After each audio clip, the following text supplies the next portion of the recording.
രാഷ്ട്രീയ ചക്രവാളത്തിൽ ദിവസങ്ങളായി നിലനിന്നിരുന്ന ആകാംക്ഷകൾക്കും അഭ്യൂഹങ്ങൾക്കും വിരാമം ഇട്ടുകൊണ്ട് വി.ഡി. സതീശനെ കേരളത്തിന്റെ പുതിയ മുഖ്യമന്ത്രിയായി കോൺഗ്രസ് ഹൈക്കമാൻഡ് പ്രഖ്യാപിച്ചു. ഡൽഹിയിലെ AICC ആസ്ഥാനത്ത് കേരളത്തിന്റെ പ്രത്യേക ചുമതലയുള്ള ജനറൽ സെക്രട്ടറി ദീപാദാസ് മുൻഷിയാണ് ഈ നിർണായക പ്രഖ്യാപനം നടത്തിയത്.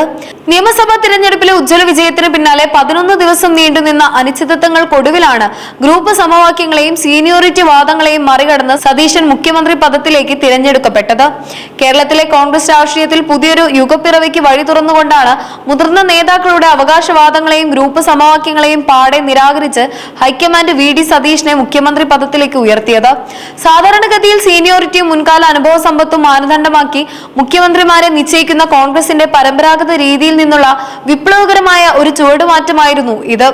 നിയമസഭാ തിരഞ്ഞെടുപ്പിലെ ഉജ്ജ്വല വിജയത്തിന് പിന്നാലെ നടന്ന നീണ്ട ചർച്ചകൾക്കൊടുവിൽ പാർട്ടിയുടെ അടിത്തട്ടിലുള്ള പ്രവർത്തകരുടെ ജനപ്രതിനിധികളുടെയും വികാരം മാനിക്കാനാണ് ദേശീയ നേതൃത്വം തീരുമാനിച്ചത്.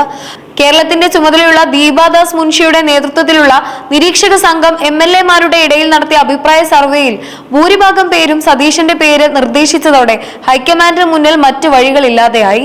പടനയിച്ചവൻ തന്നെ ഭരണചക്രം തിരിക്കട്ടെ എന്ന കോമൺ സെൻസിനെ ഉയർത്തിപ്പിടിച്ച പ്രവർത്തകരുടെ വികാരം രാഹുൽ ഗാന്ധിയെയും മല്ലികാർജുൻ ഖാർഗെയെയും സ്വാധീനിച്ചു. നിയമസഭയ്ക്കുള്ളിൽ പ്രതിപക്ഷ നേതാവ് എന്ന നിലയിൽ പിണറായി സർക്കാരിനെതിരെ സതീശൻ നടത്തിയ മൂർച്ചേറിയ പോരാട്ടങ്ങളും അദ്ദേഹത്തിന്റെ സംഘടന മികവും ഈ ചരിത്രപരമായ തീരുമാനത്തിന് അടിത്തറയായി മാറി. യുവത്വത്തിന് മുൻഗണന നൽകുന്നതിലൂടെ പാർട്ടിയിൽ പുതിയൊരു ഊർജം നിറയ്ക്കാനും വരാനിരിക്കുന്ന ഭരണകാലയളവിൽ ക്രിയാത്മകമായ മാറ്റങ്ങൾ കൊണ്ടുവരാനും സാധിക്കുമെന്ന ഹൈക്കമാൻഡിന്റെ ദീർഘവീക്ഷണമാണ് സതീശന്റെ സ്ഥാനാരോഹണത്തിലൂടെ പ്രതിഫലിക്കുന്നത്. ഹൈക്കമാൻഡ് തീരുമാനം പുറത്തു വന്നതിന് പിന്നാലെ കേരളത്തിലെ കോൺഗ്രസ് നേതൃത്വത്തിൽ പ്രകടമായത് സമ്മിശ്ര വികാരങ്ങളാണ്. പാർട്ടിയിലെ ഒരു വിഭാഗം ഈ മാറ്റത്തെ ആവേശത്തോടെ സ്വീകരിച്ചപ്പോൾ മുതിർന്ന നേതാക്കൾക്കിടയിൽ ഇത് വലിയ അസ്വാരസ്യങ്ങൾക്ക് വഴി തുറന്നു. AICC general secretary KC Venugopal high command തീരുമാനത്തെ പൂർണ്ണ മനസ്സോടെ പിന്തുണയ്ക്കുകയും പാർട്ടിയുടെ അച്ചടക്കമുള്ള പ്രവർത്തകൻ എന്ന നിലയിൽ ഈ മാറ്റത്തെ സന്തോഷപൂർവ്വം സ്വാഗതം ചെയ്യുന്നതായും സതീശന് തന്റെ എല്ലാവിധ പിന്തുണ വാഗ്ദാനം ചെയ്യുന്നതായും മാധ്യമങ്ങളോട് വ്യക്തമാക്കി. എന്നാൽ പാർട്ടിക്കായി വർഷങ്ങളോളം വിട്ടുവീഴ്ചകൾ ചെയ്തിട്ടും തഴയപ്പെട്ടുവെന്ന തോന്നലിൽ മുൻ പ്രതിപക്ഷ നേതാവ് രമേശ് ചെന്നിത്തല കടുത്ത അതൃപ്തിയിലാണ്. സീനിയോറിറ്റി പൂർണ്ണമായും അവഗണിക്കപ്പെട്ടുവെന്ന പരാതി അദ്ദേഹം ഹൈക്കമാൻഡിനെ നേരിട്ട് അറിയിക്കുകയും ചെയ്തു. ചെന്നിത്തലയുടെ അമർഷം കേവലം വ്യക്തിപരമായി ഒതുങ്ങാതെ അദ്ദേഹത്തിന്റെ അനുയായികൾ പുതിയ മന്ത്രിസഭയിൽ ചേരുന്നതിനോ നിയമസഭാ കക്ഷിയോഗത്തിൽ പങ്കെടുക്കുന്നതിനോ വിമുഖത കാട്ടുന്ന തരത്തിലുള്ള രാഷ്ട്രീയ പ്രതിസന്ധിയായി മാറിക്കൊണ്ടിരിക്കുകയാണ്. ഇത് സതീശന്റെ നേതൃത്വത്തിലുള്ള പുതിയ ഭരണകൂടത്തിന് തുടക്കത്തിൽ തന്നെ വലിയൊരു വെല്ലുവിളിയായി മാറിയിരിക്കുന്നു. മുഖ്യമന്ത്രി എന്ന നിലയിൽ വി.ഡി. സതീശനെ മുന്നോട്ടുള്ള പ്രയാണം ഒട്ടും സുഗമമായിരിക്കില്ലെന്നും അതീവ സങ്കീർണമായ വെല്ലുവിളികളാണ് അദ്ദേഹത്തെ കാത്തിരിക്കുന്നതുമെന്നുമാണ് നിലവിലെ രാഷ്ട്രീയ സാഹചര്യം വ്യക്തമാക്കുന്നത്. ഭരണത്തിന്റെ ആദ്യ നാളുകളിൽ തന്നെ പാർട്ടിയിലെ ആഭ്യന്തര കലഹങ്ങളും ഗ്രൂപ്പ് പോരുകളും പരിഹരിക്കുക എന്നതാകും അദ്ദേഹത്തിന്റെ മുന്നിലെ ഏറ്റവും വലിയ കടമ്പ. പ്രത്യേകിച്ച് മുഖ്യമന്ത്രി സ്ഥാനത്തേക്ക് അവകാശവാദം ഉന്നയിച്ചിരുന്ന രമേശ് ചെന്നിത്തലയെ പോലുള്ള മുതിർന്ന നേതാക്കളുടെ കടുത്ത അതൃപ്തി പരിഹരിച്ച് അവരെ ഒപ്പം നിർത്തുക എന്നത് സതീശന്റെ രാഷ്ട്രീയ നയതന്ത്രജ്ഞതയുടെ പരീക്ഷണമായിരിക്കും.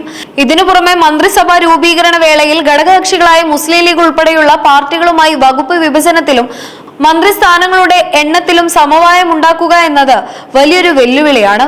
ഓരോ കക്ഷികളുടെയും താല്പര്യങ്ങൾ സംരക്ഷിച്ചുകൊണ്ട് തന്നെ ശക്തമായൊരു ടീമിനെ കെട്ടിപ്പടുക്കാൻ അദ്ദേഹത്തിന് സാധിക്കേണ്ടതുണ്ട്. ദീർഘകാലത്തെ ഇടവേളയ്ക്ക് ശേഷം ഭരണത്തിലേറുന്ന UDF സർക്കാരിൽ നിന്ന് ജനങ്ങൾ വലിയ മാറ്റങ്ങളാണ് പ്രതീക്ഷിക്കുന്നത്. ജനങ്ങൾ നൽകിയ വൻ ഭൂരിപക്ഷത്തിന് അനുസൃതമായി അഴിമതിരഹിതവും കാര്യക്ഷമവുമായ ഭരണം കാഴ്ചവെക്കാനും പാർട്ടിക്കുള്ളിലെ പടലപ്പിണക്കങ്ങൾ ഭരണത്തെ ബാധിക്കാതെ നോക്കാനുമുള്ള വലിയ ഉത്തരവാദിത്തം സതീശന്റെ തോളിലുണ്ട്. ചുരുക്കത്തിൽ പാർട്ടിക്കുള്ളിലെ അധികാര വടംവലികളും മുന്നണിയിലെ തർക്കങ്ങളും ഭരണപരമായ പ്രതീക്ഷകളും ഒരേ സമയം കൈകാര്യം ചെയ്യേണ്ട സങ്കീർണമായ രാഷ്ട്രീയ ദൗത്യമാണ് പുതിയ മുഖ്യമന്ത്രിക്ക് മുന്നിലുള്ളത്. വി.ഡി. സതീശനെ കേരളത്തിന്റെ പുതിയ മുഖ്യമന്ത്രിയായി പ്രഖ്യാപിച്ച വാർത്ത പുറത്തു വന്നതോടെ സംസ്ഥാനത്തിന്റെ വിവിധ ഭാഗങ്ങളിൽ കോൺഗ്രസ് പ്രവർത്തകർ ആവേശകരമായ ആഘോഷങ്ങളിലാണ്. സതീശന്റെ സ്വന്തം മണ്ഡലമായ പറവൂരിലും തലസ്ഥാന നഗരിയായ തിരുവനന്തപുരത്തും പ്രവർത്തകർ തെരുവിലിറങ്ങി പടക്കം പൊട്ടിച്ചും മധുരം വിതരണം ചെയ്തും ഈ ചരിത്ര നിമിഷത്തെ വരവേറ്റു. നീണ്ട 11 ദിവസത്തെ അനിശ്ചിതത്വങ്ങൾക്കൊടുവിൽ തങ്ങളുടെ പ്രിയപ്പെട്ട നേതാവ് ഭരണത്തിന്റെ അമരത്തേക്ക് എത്തുന്നതിന്റെ ആഹ്ലാദത്തിലാണ് അണികൾ. സോഷ്യൽ മീഡിയ പ്ലാറ്റ്ഫോമുകളിലും കോൺഗ്രസ് സൈബർ വിങ്ങുകൾ വൻതോതിൽ വിജയാഘോഷങ്ങൾ പങ്കുവയ്ക്കുന്നുണ്ട്. ഈ ആവേശത്തിനിടയിൽ സർക്കാരിന്റെ അടുത്ത നീക്കങ്ങളും സജീവമായി നടക്കുന്നു. ഇന്ന് വൈകിട്ട് ചേരുന്ന നിയമസഭാ കക്ഷി യോഗത്തിൽ വി.ഡി. സതീശനെ ഔദ്യോഗികമായി നിയമസഭാ കക്ഷി നേതാവായി തിരഞ്ഞെടുക്കും. ഇതിനു പിന്നാലെ അദ്ദേഹം രാജ്ഭവനിലെത്തി ഗവർണറെ കണ്ട് സർക്കാർ രൂപീകരിക്കാനുള്ള ഔദ്യോഗിക അവകാശവാദം ഉന്നയിക്കുന്നതാണ്. മന്ത്രിസഭയുടെ സത്യപ്രതിജ്ഞാ ചടങ്ങ് എന്ന് നടക്കുമെന്നത് സംബന്ധിച്ച ഔദ്യോഗിക പ്രഖ്യാപനം ഗവർണറുമായുള്ള കൂടിക്കാഴ്ചയ്ക്ക് ശേഷം ഉടൻ പുറത്തുവരുമെന്നാണ് രാഷ്ട്രീയ വൃത്തങ്ങൾ നൽകുന്ന സൂചന.